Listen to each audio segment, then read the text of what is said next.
Okay, you are listening to Hall Monitor on WPPM 106.5 in Philadelphia, Comcast Channel 66, and streaming live at phillycam.com. You can find us on Twitter at Hall Monitor WPPM, on our website www.hallmonitor.org, or on Facebook at PHWWPPM. Tonight on the program, we will be joined by Will Gross, Democratic candidate for the 182nd Legislative District. Lance Haver will discuss city purchasing practices, and Denise Clay Murray will give us an update on the trial of Councilmember Kenyatta Johnson, and then I'll provide an update on the city budget. Lance, how are you tonight? I'm fine, enjoying the nice warm weather. Finally, we have a nice day, but apparently it's not going to last. There's going to be rain tomorrow, from what I understand. So it never lasts. Denise, how are you? I'm good. I'm just glad to not be in court right now. You've been doing this for what? Over 2 weeks now, almost 3? 3 weeks. 3 weeks. And the case went out to the jury today, but we'll talk about that a little bit more later. And, I did get to walk around and check out the sunshine and the warm weather and everything. So if there is any benefit to the jury being out and no one having to just sit in the courtroom and listen to people talk about, paper and different things, it's, that. So that wasn't bad. Well, I envy you because I was here watching budget hearings from 10 until about an hour ago. Oh my. And I will tell you more about that when we get to it. But first, we are going to play our interview with Will Gross, who is a Democratic candidate for the 182nd Legislative District.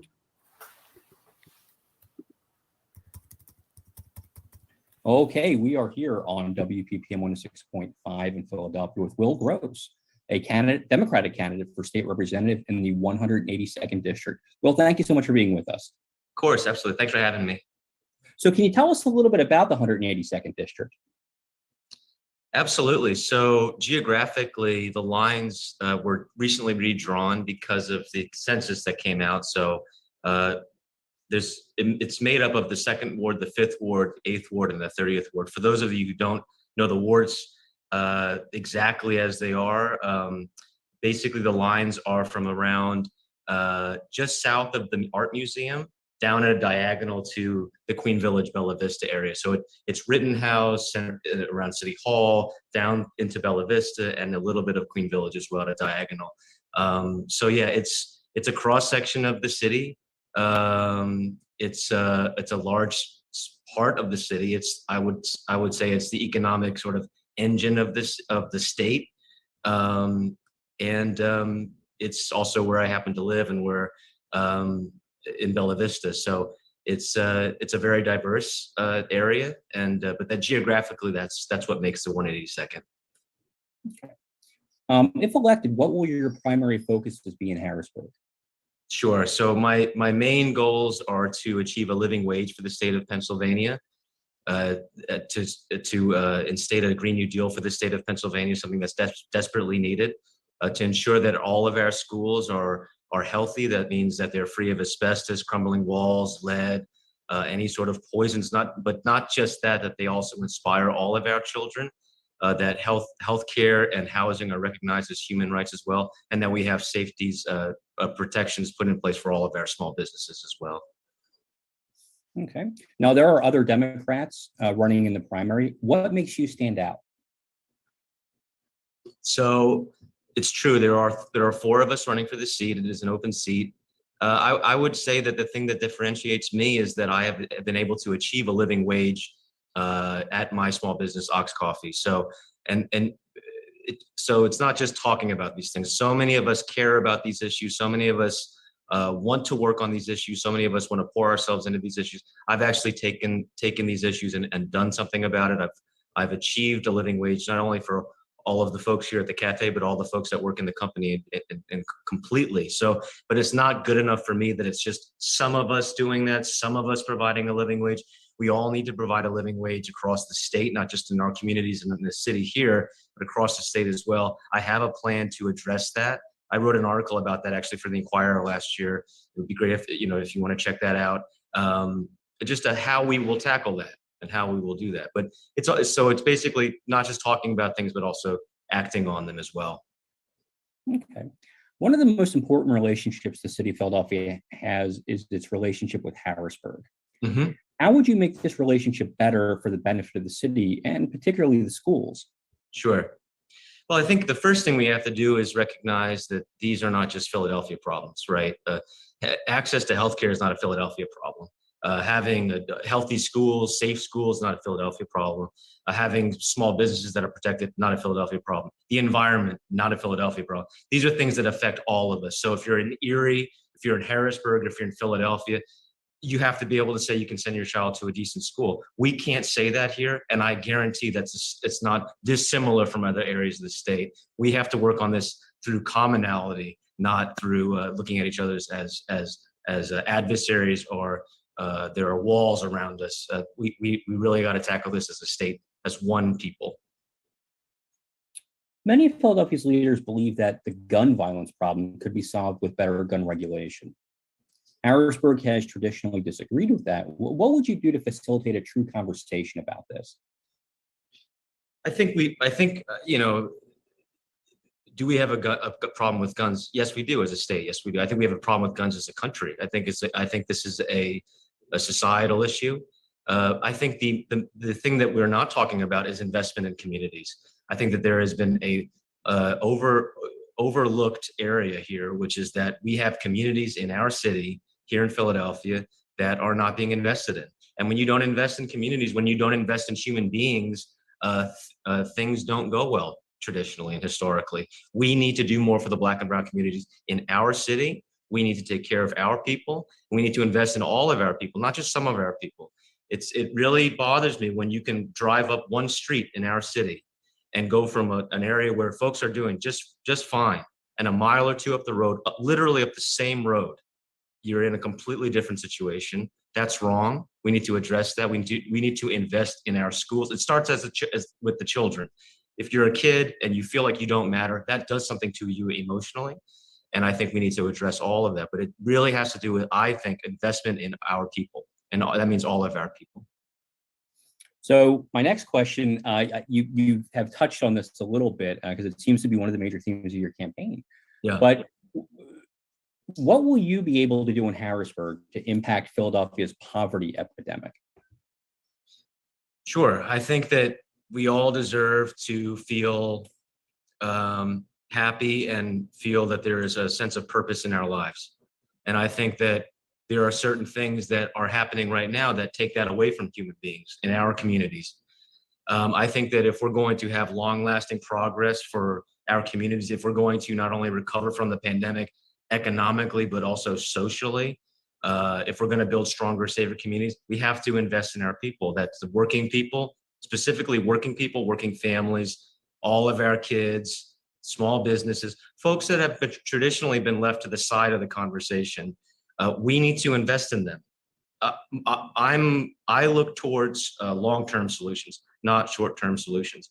And it boils down to a living wage, which I mentioned, having housing and healthcare as recognized as human rights, a Green New Deal so we have an environment to live in, protections for our small businesses. And also, and I haven't touched on this, but my wife is the vice president of the Philadelphia Museum of Art Union. We need strong unions in this state and in this city. It's vital. It's absolutely vital. What else should people know about you or your campaign? So I'm a small business owner. I own Ox Coffee on 3rd Street. I am the son of a Chinese immigrant. My mom immigrated to this country in the early 70s. My father's a lifelong Philadelphian. We've had a lot of small businesses. My father taught at Temple for 20 years. I am a service worker, and I don't just own the shop. I work here as well and roast coffee as well. I'm a Democratic committee person in the 2nd Ward. I'm the 3rd vice chair and the fundraising chair. And, I think that really my involvement in this stems from caring about the community and saying to myself, if I'm not going to do it, no one else is going to do it. And I think that that's something that we all have to adopt. All right. Will Gross, thank you so much for being with us. Larry, thanks for having me. I really appreciate it.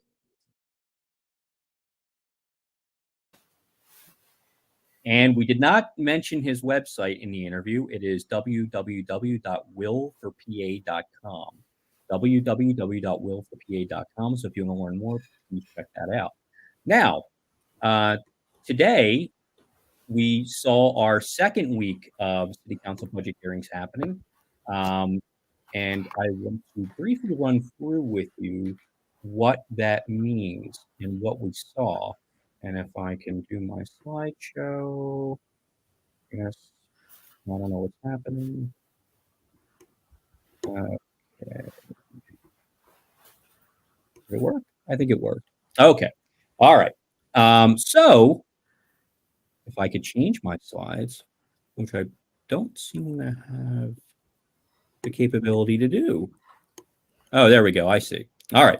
So what budget hearings happened today? Well, 4 departments went before City Council to speak about their budget. The Department of Human Services, the Office of Homeless Services, the Department of Behavioral Health, and the Department of Public Health. So 4 offices today, 2 in the morning, 2 in the afternoon. The hearings began a little after 10 this morning and ended about an hour before we went on the air tonight. So it was kind of a long day with about a half an hour break in between. But that's what I live for. So I'm going to break it down now in about 10 minutes for you. So what do each one of these departments do? Well, the Department of Human Services, according to their website, is Philadelphia's Department of, is the only county child welfare and juvenile justice agency, and it oversees the Office of Children and Families. So they look to promote safety, permanency, and well-being for children and youth at risk of abuse, neglect, and delinquency. They focus on prevention, child welfare, foster and adoption, and juvenile justice. Their budget last year was $178 million. This year, they're looking for $188 million. Okay, so that's the Department of Human Services. The Office of Homeless Services, they provide leadership, coordination, planning, and mobilization of resources to make housing insecurities rare, brief, and non-reoccurring. So they handle all the homeless issues in the city. Last year, their budget was $55.3 million. Their proposed budget this year is $68.9 million. The Department of Behavioral Health also went before council today. So they do, they work with people with mental illnesses, people who are struggling with addictions, and people with intellectual disabilities. Their final budget last year was $23.5 million. This year, the proposed budget is $27.3 million. And the last office that went today was the Department of Public Health. So they do a lot of different things in the city. Medical and city health centers. They work to prevent the spread of illnesses and disease. And we all kind of know a lot about this department, even if you are casually paying attention, because they've been in the public sphere so much. This one's a little interesting. So their final budget last year was $163 million. Their proposed budget this year is $159 million. So you're actually seeing a little bit of a decrease in the Department of Public Health's final budget, which I thought was a little interesting considering we're still in the pandemic. But there are some reasons for that we'll talk about in a second. So just to give you an idea of sort of how these things work, typically in the mornings and the afternoon sessions, all the sessions, the city council members all get 7 minutes to ask questions of these various offices. And then sometimes there'll be a second round of questions. Now, when I say 7 minutes, that's charitable. It's usually more like 10, 11, 12. It usually goes a little longer than that. So it's 7 minutes in council time, which is different than regular people time. Yeah, council time is a little different. And if when we were in person, council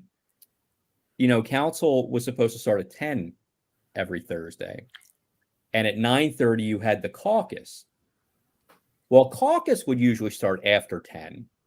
And then there was the meandering across the hall for the city council session to begin. So sometimes you wouldn't start till 11. And we're still in that a little bit here with the with these budget hearings, but that's okay because a lot of interesting things happened today, and there's a couple key things, a couple of important themes that sort of resonated across every hearing today.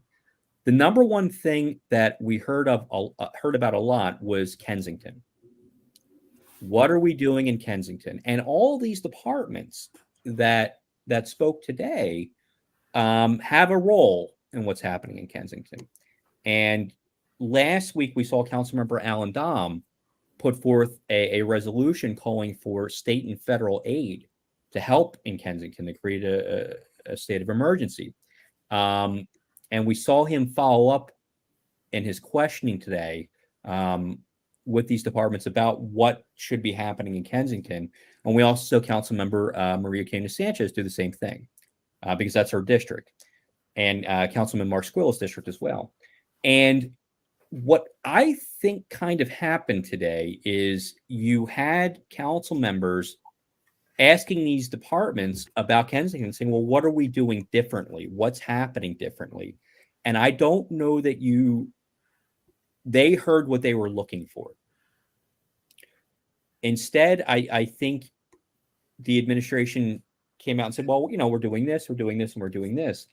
And Dom and Camus-Sanchez kept saying, well, what's going to be different?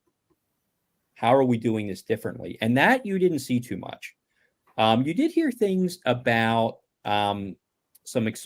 expanding some programs, doing some different things with funding and trying some different things, but you didn't see what I would call a concerted strategy for what's happening in Kensington, other than some of the things we've already been hearing about. And you could see the frustration, I think, for some of the council members when they kept hearing that over and over again.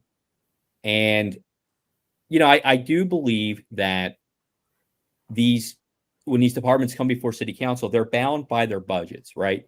There's only so much they can do with that amount of money. Now, when we talk about a $5.6 billion budget, and you hear some of the budgets for these departments, 25 million, things like that, you think, well, why isn't there more money to allocate? And the reason is, once I feel like for the most part, those $5.6 billion are already accounted for before you really sit down, because there's just so many things you have to do and there's very little wiggle room. I don't know that you're going to see major changes to this budget, even with the council members saying we need to do more here. And I think what you're going to see as we go through are more questions about the American Recovery Plan funds.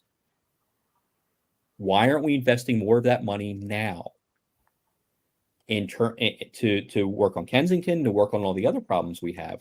Why isn't that happening? Why are we so worried about budget deficits 2 or 3 years from now when we have these issues now and we have the money? Just to give you some highlights, and I wanted to spend more time on this, but like I said, the budget hearing ended about 40 minutes before I was supposed to come on here. So there isn't, I'll have more in our newsletter that's going to come out on Saturday, talking more about this. But some of the key things that we were looking at, are we, again, Kensington was a major issue.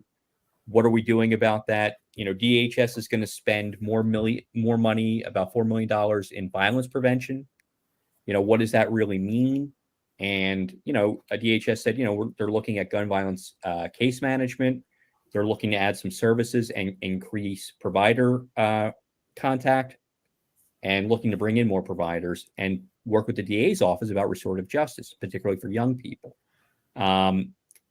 You're looking at partnerships with the Office of Violence Prevention, so they can kind of marshal resources and work together to, reach out to people. I think outreach is one of the key things we kept hearing about today. We have to get to more people. We have to get to more people. How do you do that? And those were some of the things that were discussed. What are we doing for young people? And, Councilmember Isaiah Thomas asked a very important question about young people. What are our prevention-based initiatives for people who are like between 14 and 24 years old? How do you keep those young people occupied so they're not tempted to do other things? And, you heard from the administration that there's going to be, an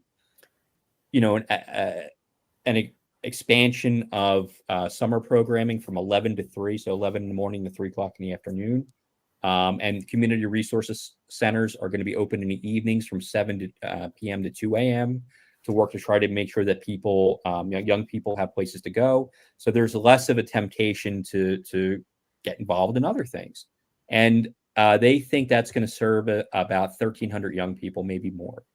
And then we got into housing, and how many people are waiting for housing, how many units are needed in the city. Well, it's almost 3,500. Almost 3,500 units are needed to get to people who are just on the lists into housing. So these are some of the things that the Office of Homelessness is working out. And we also talked about, and this is something we discussed on the show before, the idea of housing vouchers for people who are experiencing homelessness, and how do they work. And one of the key issues about housing vouchers, they're a good tool, but landlords are reluctant to accept them. And one of the things that came out today was the Office of Homelessness did a survey among landlords and said, well, how many of you would be likely to accept housing vouchers? And 2/3 of the landlords in the city that they surveyed said, no, we won't do that. So that's only 1/3 of the landlords in the city who are even considering accepting housing vouchers, which makes the problem even more significant. So these are, some of the key issues that were discussed today. Again, we talked a lot about Kensington, and one of the key things that came out for me, and I don't think this is lost on anyone, but it was sort of acknowledged here by the administration. What do we need to fix Kensington? And the two words were Marshall Plan, and I think there's something really significant about that, because that's really what we're talking about. It's a very deliberative, all hands on deck kind of effort. And again, my feeling was that City Council didn't feel like there really was that concerted effort, and they're not really seeing what they want to see. And if you follow budget, if you follow these hearings, you kind of get the feeling that the same questions have been asked year after year after year, even with the pandemic. And so there's definitely a feeling that I picked up on today, that there's a concern that we're just doing the same thing over and over and over again, and what are we going to do to kind of make a change here? And that if I was to take one theme away from today, that's probably what it would be. So with that said, and like I said, we're going to have more in the newsletter coming up this week. So next week, there are going to be more hearings, Tuesday and Wednesday of next week. So Tuesday from 10 to 12:30, in that first session, you're going to have the Office of Public Property, the city commissioners, they handle elections, and the Office of Procurement. And then in the afternoon, you'll have aviation and fleet management. On Wednesday, next Wednesday at 10 a.m., you'll have the Commerce Department and the Office of Human Resources. I'm really interested in that Commerce Department hearing. And in the afternoon, you'll have the Chief Administrative Officer and the Office of Innovation and Technology. Now, all of those are really interesting and really important, but I'm really interested in commerce, and I'm interested in procurement. And Lance, you were going to tell us a little bit about that today. Right. I think one of the points you make is what are we doing in Kensington? Well, I think most of us know at one point Kensington had factories filled with workers paying living wage jobs, and those jobs are gone. And the city has been really struggling with how do we use our dollars to create jobs in the city, to make sure that people of color have equal opportunity for contracts, to make sure that local businesses have opportunities to bid. And this is a relatively new initiative. This was started by Councilman Thomas with his bill. There have always been some discounts for local-owned businesses. That was at 5%. It's now up to 10% for any contract that's below $1 million. So I want to talk about what the city's doing and what the city says it's doing, and really where the disconnect is. And I'm trying to pull up the slide, and maybe I could get some technical help doing that. Thank you. Oh, it was there. Now it's gone. There we go. Thank you.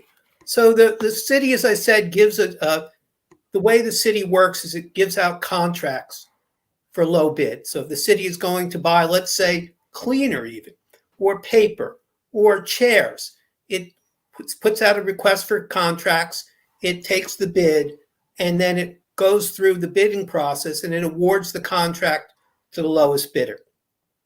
Now, most of the time what that means, of course, is a business that leaves the city of Philadelphia or refuses to pay a living wage or has workers who aren't getting health insurance has an opportunity to get the lowest bid. And so for the last 50 to 75 years, the city has actually been rewarding businesses for leaving the city, rewarding businesses for driving down wages, and rewarding businesses for taking away pensions, for taking away health insurance, and for taking away benefits. And recently, as this has become clear, the city's trying to solve the issue. So there is now a process where Philadelphia gives a preference to certified local businesses. And to a large extent, it's not enough. And we're seeing that time and time again. But here's what it is. For bids for $1 million or less, there's a 10% discount. So if it's a local business and they put in a bid and they're within 10%, they're awarded the bid. For bigger contracts, for $1 million contracts, like what the city does when it does massive overhauls, those contracts only have a 5% discount. And if you think about it, with the city's wage tax, the more expensive it is to pay for insurance in the city, for all of the other reasons, it's actually still ends up being an incentive for a business to leave the city of Philadelphia so that it can win the bid. And we see that when we start looking at, and if we can, I'm sorry, get the next slide, I see. I'm going to pull up the next slide, right. So here's what is supposed to happen. The city has, this is the bill that Council Member Thomas introduced and was passed, was signed into law December 1st of 2020. Every year, the procurement department, the procurement commissioner, is supposed to file a written report with the mayor identifying how many of these contracts go to local businesses. I can't find it on the webpage. I did send a request to the mayor's press office for that copy of that report. They said they were going to try and get it back to us by tonight. They've been unable to do it. So there is no report as far as I can find. But what we do have is the hearings that were taking place. And that was going to go through it. But before the hearings, the mayor released his 5-year plan. And in the 5-year plan, it looks really good. It says 57% of the contracts go to local businesses. And I'd have to say, if that were actually true, that would be great. But here's what they don't say. In this 5-year plan, it doesn't say the dollar value. So while it may be true that a high percentage of the contracts are going to local businesses, it doesn't mean that a high percentage of the dollars spent by the city are going to local businesses. But it turns out that's not even true, because these contracts that have 10% discount for local businesses only include a very small percentage of the contracts the city gives out. And we know that because we just had the hearings on April 11th before the Council Committee on Commerce and Economic Development. And the procurement director went on record and say, professional service opportunities, which means contracting of all of the experts, all the accountants, all the lawyers, all the developers, all of those people are not awarded through local business preferences. And if you look through the operating budget of the city, while the major expenses for the city is labor and debt service, the next major expense is these contracts for professional services.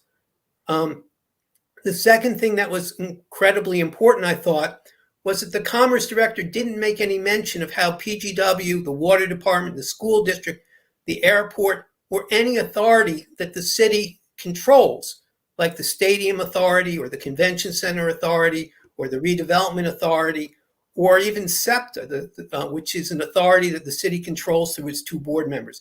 There's no mention of how they're spending their money. And then what got really confusing is when she was asked on the record, what's the percentage of contracts that were given to local businesses, even though the 5-year plan that the mayor filed said over 50%, she said only 26%. And again, that 26% is the percent of contracts that are given, not the percent of money that is actually spent. So we really don't know how it's happening. Now, the city on paper, again, says all the right things. They say they want a diverse workforce. They say that the bidder has to agree to try its best to do all these things. But realistically, without some follow-up, without the filing of reports, we really don't know how it's working. And while there's all of these indications of what a local business has to have 60% of the business full-time, we don't know how successful that plan is because the law that requires them to file an annual report isn't being filed. And the only protection for workers is for the service contracts, the procurement contracts, the buying of paper, of materials. The more expensive contracts have no protections. On the service contracts, the city has said, yes, the people who get the service contracts have to pay the living wage. And that's a great thing. It's a wonderful thing. But it really doesn't go very far because it doesn't consider all of the other places where the city spends money, school districts, SEPTA, the council, the convention center, the stadium, and it doesn't talk about what happens when the city buys something. So if the city, for example, wants to buy paper, there's no requirement that the paper company pay a living wage. There's no requirement that the workers at the paper company get sick leave or get health insurance. It's only through the contracts, service contracts, which are basically for janitorial type services, where those protections are in place. And when you look at it again, you can see that the goods sold to the city don't provide any of those protections. So the goods aren't protected for local preferences, and the minority-owned businesses aren't getting their share of those contracts either. I'm sorry, I'm going backwards. So one of the indications, again, that there's a significant disconnect is there's nothing in any of these rules that require the people who are selling the city goods to pay a living wage or to treat their workers well or to do anything else that would address the poverty issues in the city. So yes, the city does a great job with the people working at the airport, does a great job with the people who are providing janitorial services. But the major expenses, the major contracts, the major things that the city's buying, pipes for the water department, pipes for the PGW, tar for the streets, all of those procurements have no protections for the workers and have nothing that addresses the poverty issues. And so, we can see as an example that when they put out the request for the proposal to buy something, they don't talk about what they have to pay the workers. They don't talk about health insurance, and they don't talk about benefits. And as a result, the only way that a business can be sure of getting the low bid is by making sure that they don't pay a living wage. And so that we end up using our money, our tax dollars, to increase the level of poverty in the city and to move jobs outside of the city. And again, when it comes to the service contracts, these criticisms are not accurate. The service contracts are protected, and people get a living wage. We could argue about what the living wage is. Maybe it should be a little higher, maybe it should be a little lower, but the protections are there. With the procurement contracts, they're not. And just as an example, here's a list of what PGW buys. And you can see all of these commodities that they buy: construction, auto cars, they buy hardware, they buy tools, they buy electrical supplies, they buy consulting and advertising and environmental services. All of these are major decisions, and all of them are spending our dollars, and all of them are spending our dollars in ways that hurt us as opposed to help us. Now, PGW does say that they do their best to address the vendor diversity, and perhaps they do. It's almost impossible for anyone to sit in judgment and say what their best is.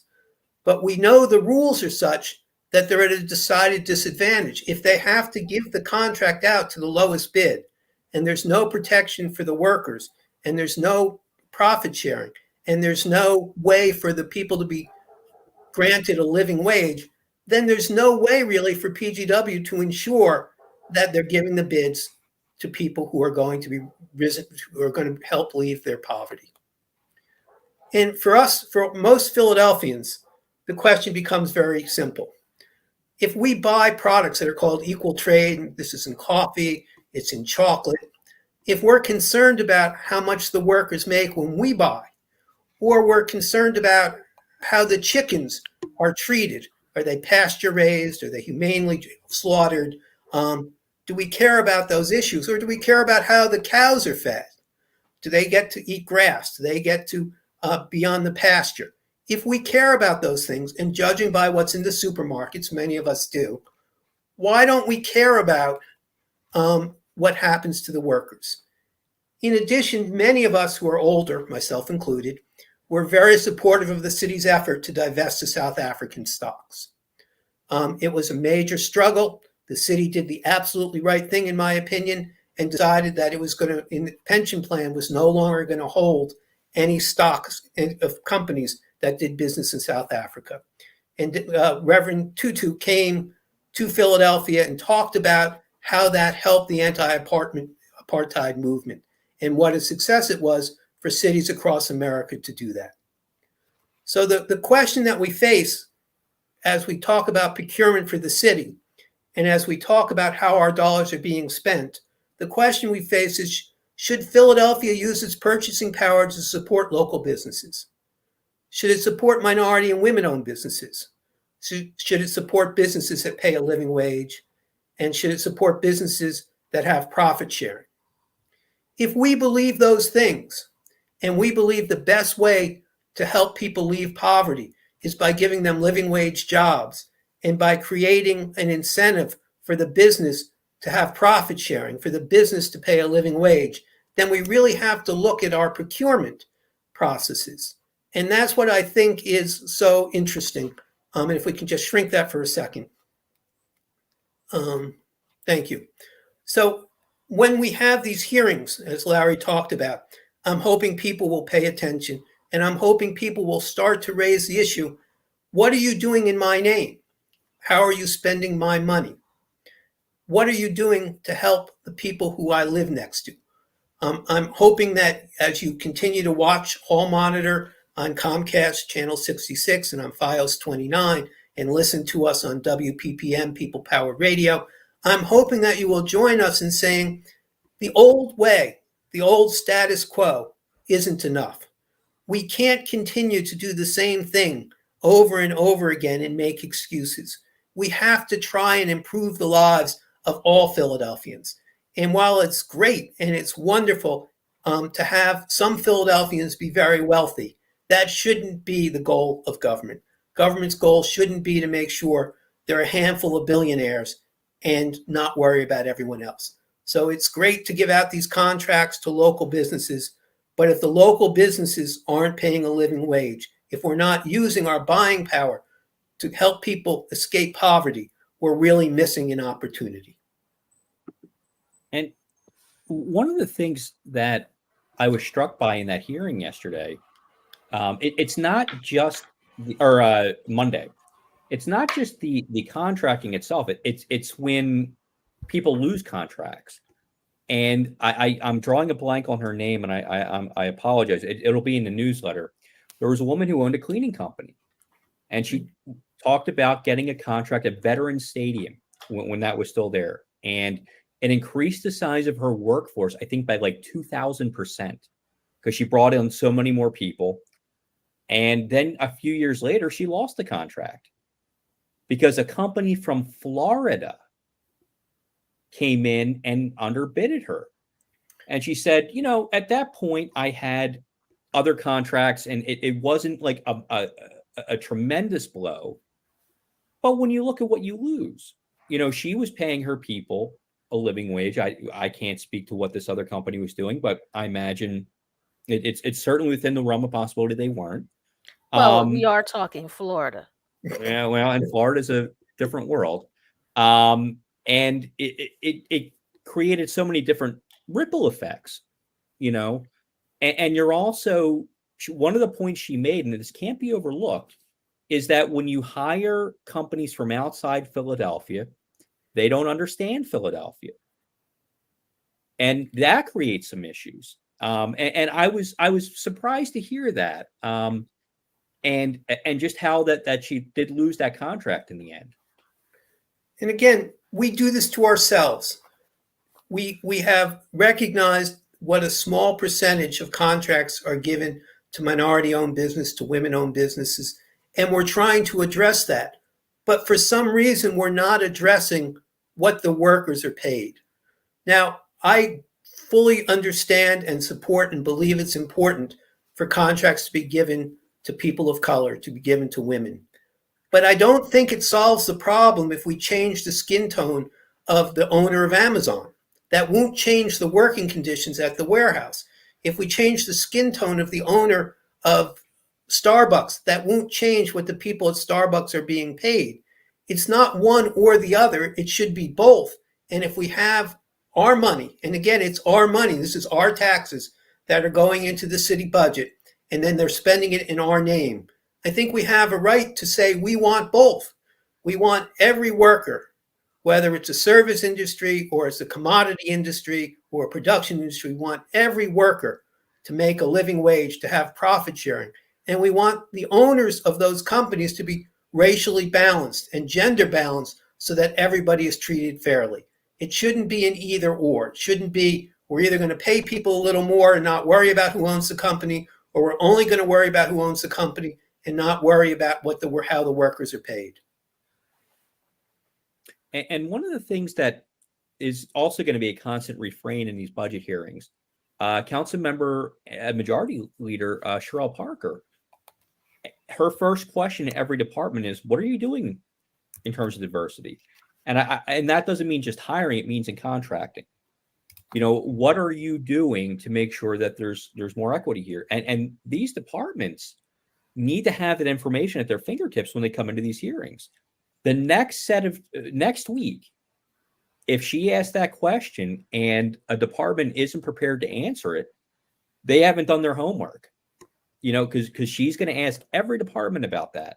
And I think it's really important that she's doing so. And hopefully that changes the conversation a bit, because, sometimes you kind of get the shrug like, well, we're trying, but we don't, and I think that's going to be a theme throughout this series of budget hearings. Well, I look forward to your report about the hearings, but now I'm interested in hearing about the trial. Can we expect a verdict tomorrow? No. I'm just going to come right out and say that, because before I left for the day, the jury had asked for some questions. The jury received the jury in the Kenyatta Johnson trial received the case today after the judge read the legal instructions for an hour and a half. 90 minutes seems to be the standard with this trial. There's always some form of 90 minutes that you have to sit through. But I digress. The jury got the trial, and now they're currently deliberating. Well, they're probably not deliberating right now, because the judge is really good. Judge McHugh is really good about letting them go home at 4:30, which after some of the days of testimony they've put in, they kind of deserve. So right now they're deliberating. If there is a verdict tomorrow, I will be very, very surprised. And part of the reason I will be very, very surprised is because among the questions that the jury had within maybe half an hour of going into deliberate, they wanted to see a list, and also they wanted to see the physical representations of all of the exhibits in this case. The government alone had 327 exhibits. So I guess we're going to be here a while. My guess is the earliest we could get a verdict is Monday. And if convicted, Councilman Johnson and his wife, consultant Don Chavou, are looking at as many as 20 years in prison apiece on charges of honest service fraud and bribery. Now, one of the things that the judge took the time to explain to us today is exactly what honest services fraud is. And that was interesting to me, because this is like the second or third federal trial I've covered where someone has been charged with honest services fraud, but this is the first time it was ever explained. What honest services fraud is a public official, like when public officials are people who work for the public, take these jobs, their responsibility is to the taxpayers, to the people who pay their salaries.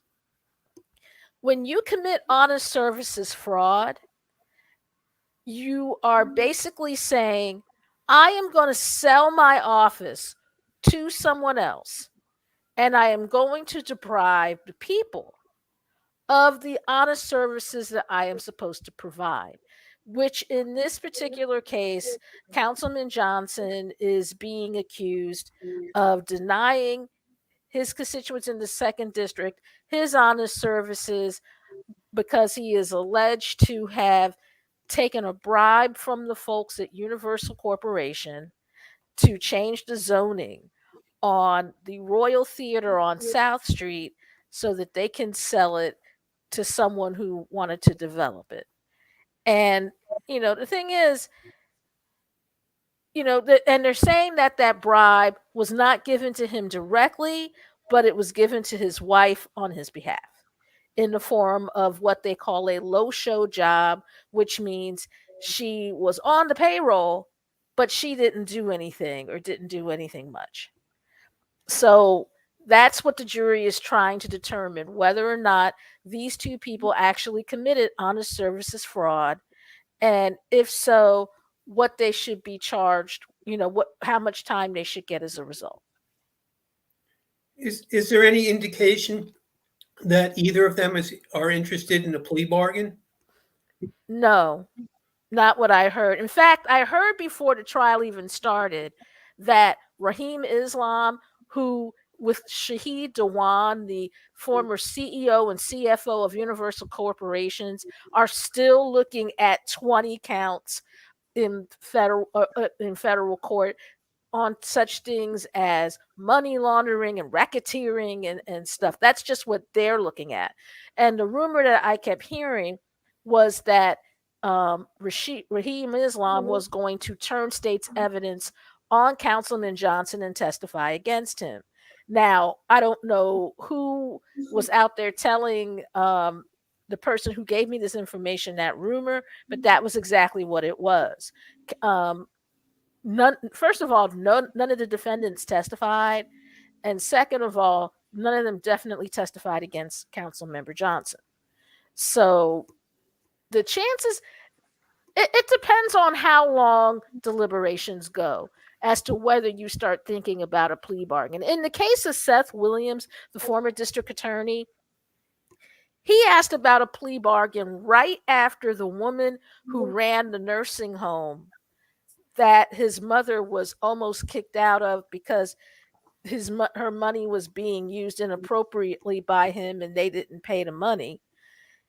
He decided right after this woman testified that he was going to take a plea. He had been offered the plea beforehand, but after this woman testified and he kind of saw not only the judge's expression but the handwriting on the wall, he decided to take the plea.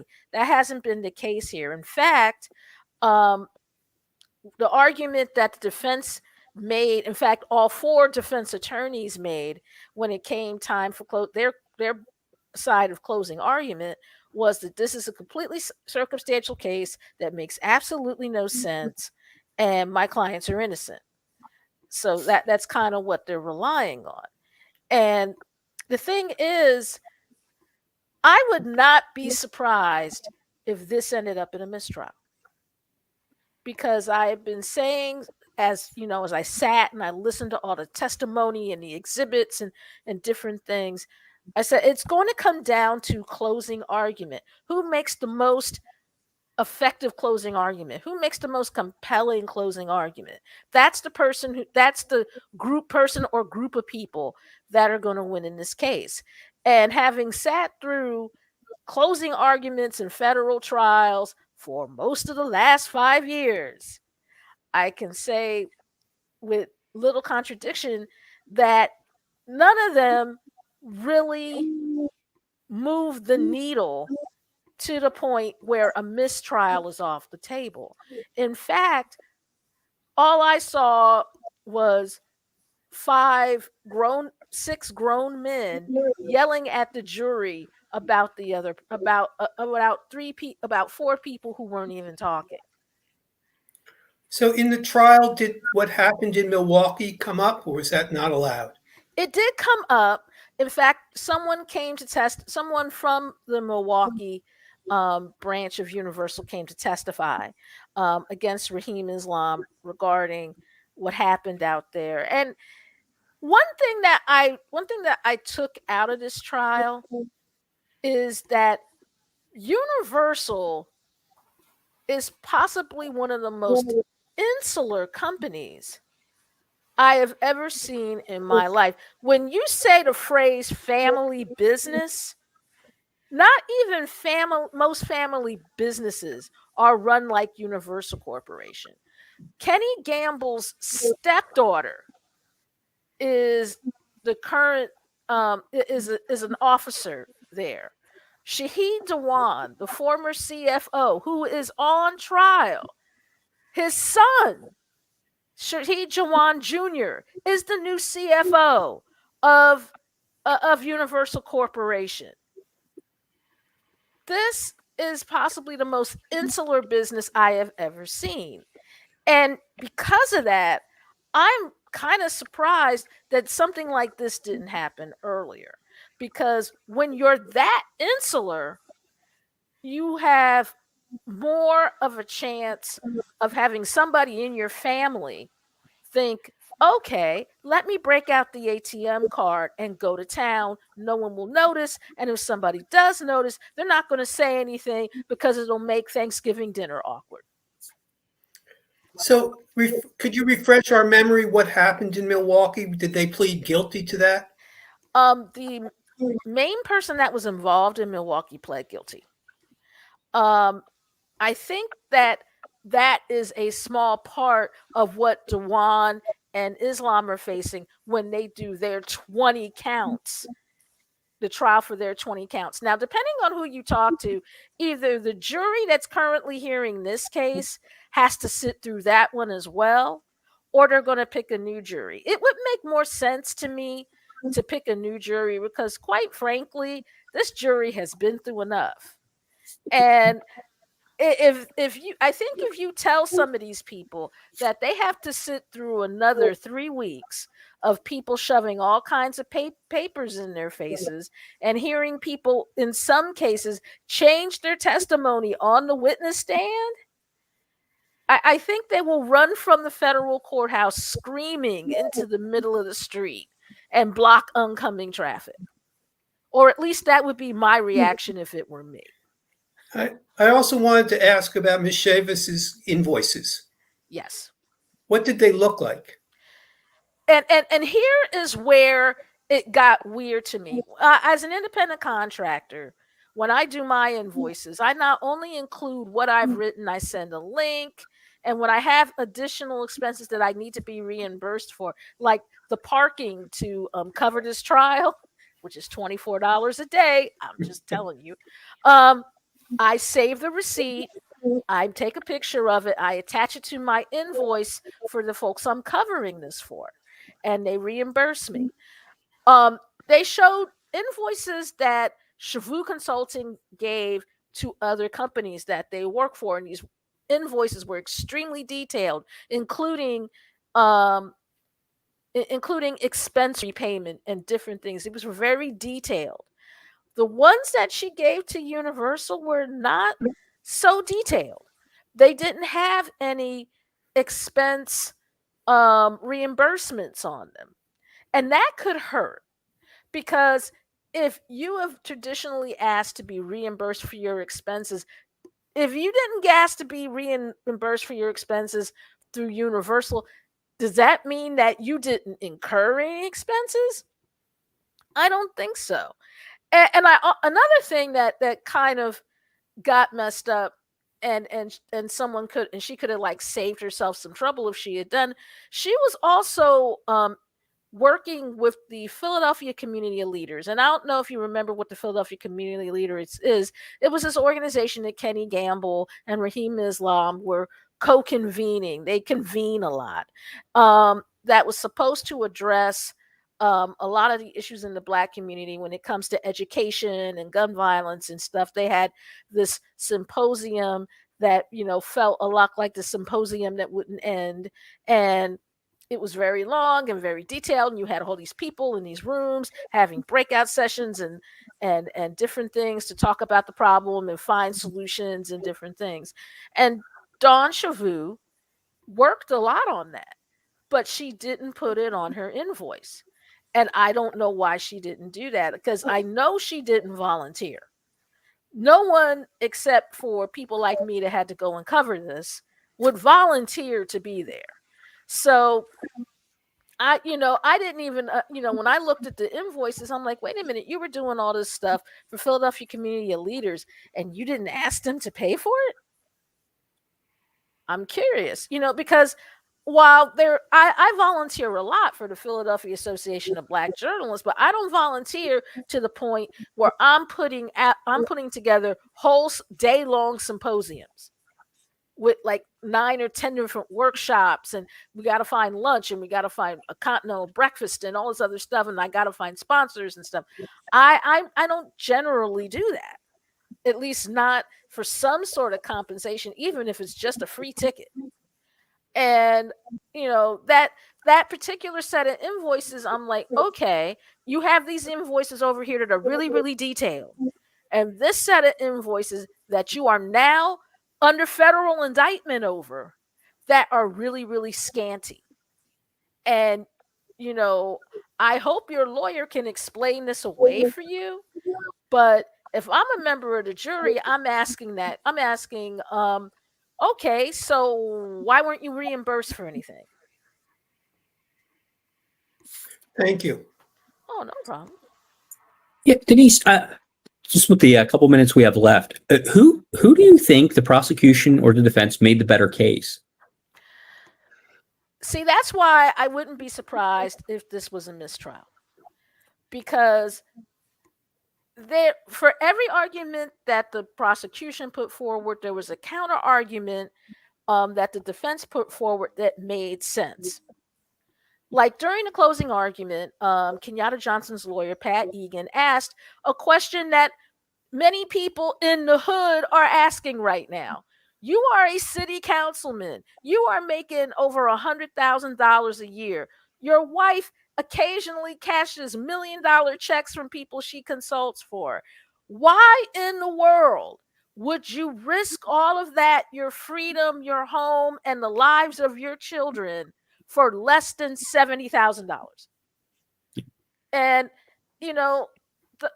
there's a lot of like I said, that's why I say a mistrial is not off the table here, because a lot of folks are like, there's stuff about this that doesn't make sense. And all right, so that's kind of how I see it. All right. Well, Denise, thank you so much. Lance, thank you as always. And we want to thank Will Gross for being with us tonight. Next week, we haven't confirmed it yet, but I think we're going to have at least one of the other Democratic candidates in the 182nd race. And we'll have more budget discussion. So we will see you next week.